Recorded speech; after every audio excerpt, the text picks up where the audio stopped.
like to give a little brief history about cast nets, the way they was told to me by word of mouth and so on and so forth.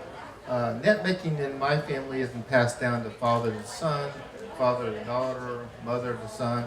It's a family tradition. It's not a set type of talents that you need, but it was a way of survival for us down in the Everglades area.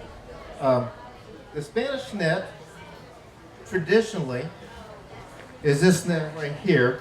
It has no rails or line like you normally see in nets that are used today. Um, this net was primarily used for shallow water. The Spaniards brought it over when they came to Florida. And actually, they brought it from the Holy Lands. So 2,000 years ago, if you read about Bible stories about fishermen, this is the same style of net they used back then. It's been documented and passed on. And when the Spanish brought it to their country, they tweaked it somewhat. However, it's not been changed that much. Now, when they came to Florida, of course, they had to live off the land. We didn't have wild hogs like we do now and other things, so primarily they used fish.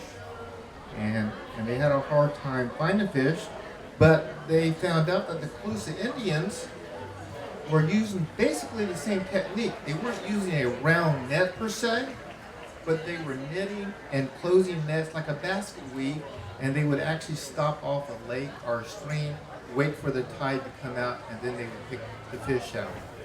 In my particular area, we primarily have water 4 to 5 foot deep, very shallow. We fish from Naples to the Keys.